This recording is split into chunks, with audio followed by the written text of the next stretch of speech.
So this video is my long overdue war video from last weekend. This video is just going to have a bunch of different war matches that I did during the last cross-regional war. This is a new team that I ended up debuting this past weekend.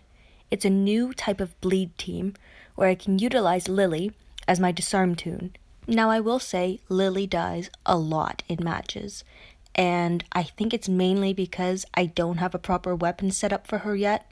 She doesn't have a stun weapon unless I want to lose her crit, which I don't really want to do because her main job is to disarm toons and use her active skill to stun and cause 100% heal reduction to an enemy. I also find her rush to be pretty amazing. By removing all defensive buffs, it gives me the opportunity to apply damage as well as bleed to the enemy. This gives me a variety of different options when attacking.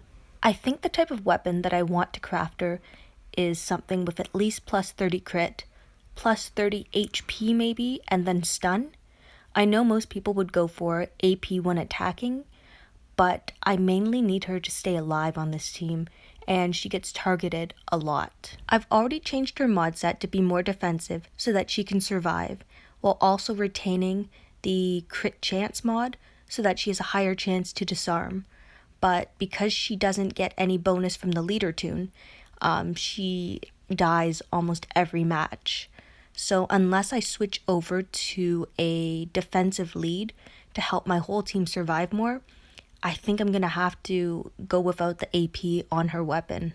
So this was probably one of my most popular and favorite teams to use this past weekend, and I anticipate using this team this weekend as well for TOC War, because it's a little unconventional.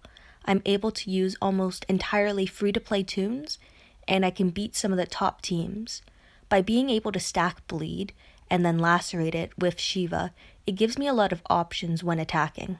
With many top players modding against taunt as well as maim, it gives me the option of using stun toons as well as 100% heal reduction options and bleed. Bleed is one of my favorite methods of destroying a team, and it doesn't work in all situations unless you have a decapitation toon as well as a bit of control. This team I find has a good balance of attacking prowess as well as control. By being able to use some very heavy attacking toons like Michelle and Charlie, I can apply quite a bit of damage, but then with a toon like Cal and still Charlie as well as Lily, I have some control involved as well. Shiva, I find, is just a great laceration toon. I find Shiva to be a much better option compared to Davy because she has bleed when attacking, versus Davy, who I was using before. You had to attack Davy in order to apply bleed. I will say I think I like Davy's active skill more than Shiva's. Although Shiva's active skill allows her to get 100% of her rush, Davy's active skill applies more bleed.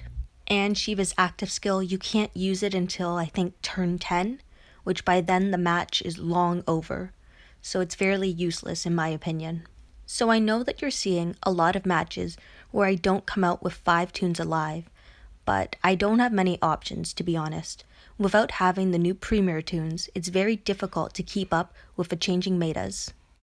It's also quite difficult to attack with a lot of speed, because if you're not finished a match in 3 to 5 turns or, under 30 seconds, maybe 45 seconds, you could be dead by the time you get out, because if the other team ends up dogpiling you, you only get 1 hit in, maybe 2. So no, again, I am not a top player. I'm just a player who's doing my best with what I have. I still consider myself to be free to play, but I have spent $5 on the game, and that was mostly to get a receipt. Because now if you don't have a receipt, you cannot get your account back if you lose it. I find the biggest weakness to my bleed team to be not having a decapitation toon. As you saw in the last match, I ended up losing, mainly because there were multiple reviving toons, and I should have just took in my conventional team with Michelle lead, Louis, a human shield, Dale, and Decap Sandy.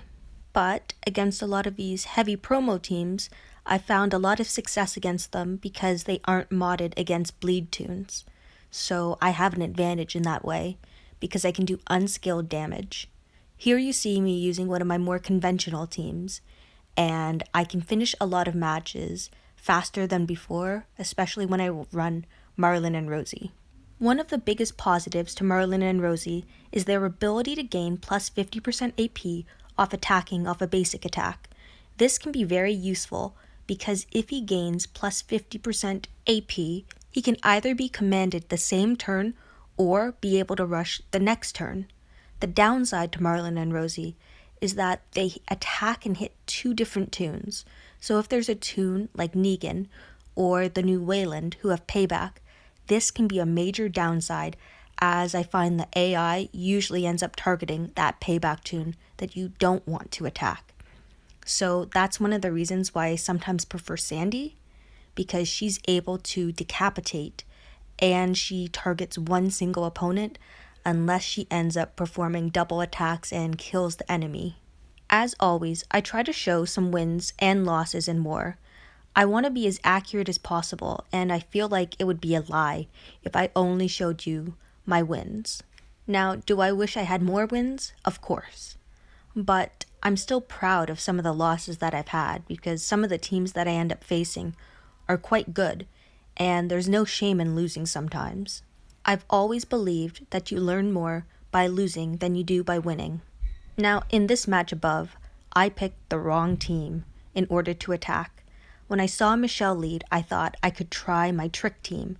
This team is pretty decent when attacking Michelle leads that have fast rushing toons behind them, because I'm able to sometimes turn 2 or turn 3 the team, because Sean is able to attack all enemies if he hits the center toon, and he has Waste Not with an active skill for attack up and focus. This team is one of my favorite teams to run, to be honest. It's very different, and I can only use it in very specific circumstances, but when it works, I just think it's wonderful. Because if I'm able to use Dale's attack down, use Sean's focus and his attack up, while being taunted, he does an enormous amount of damage, because I've given him an attack up when taunted mod. And with many top players relying on taunt features in both their attack and defense teams, it means Sean can hit and attack a lot harder than before. So there were actually a few wars where I tried to only attack the other team with one single attack team the whole time. And I found myself using this bleed team, as mentioned before, a lot in those experiments, in order to see what would be the most consistent team to use, because I don't have a team that can hit successfully every single team. So stemming from this team, I actually ended up finding a decent auto bleed team that doesn't work 100% of the time, but I am probably going to use it this weekend for TOC War in the matches where I can't really stay focused on it because I'm doing other things, but would still like to help my faction as much as I can. And talking about the Tournament of Champions, I've been pretty happy with the boost and milestone rewards. I was a little bummed out to find out that we didn't get a boost during actual cross-regional war, like normal war, because they were unable to differentiate what regions, I guess, should get the buff to their war milestones. So it wasn't included or something like that.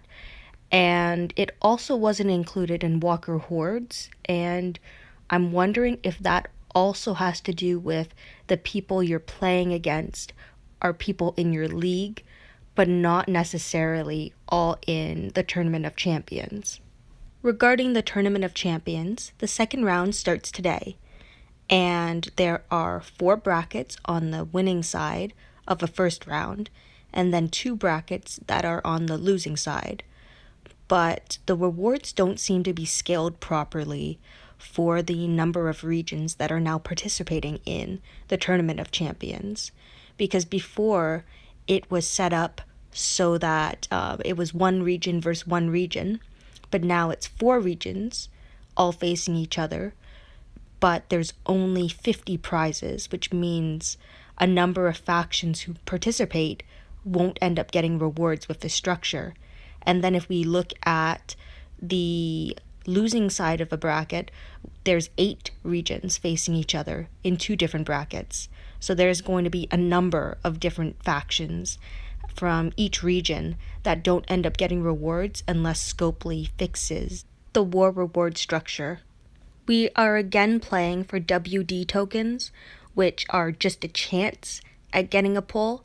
And when I took a look, you have a 50% chance of getting seashells, a 35% chance at getting beach balls, and 15% chance at getting sombreros. I again hate RNG wheels.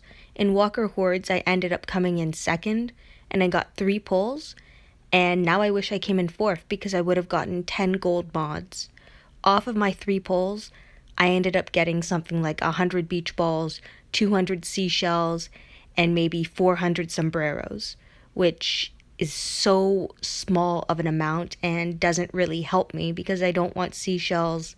These sombreros I only have like 1,150, so about 11.5% of a pull. And I'm still 1,000 beach balls away from getting a Lodi, who is someone I actually really want.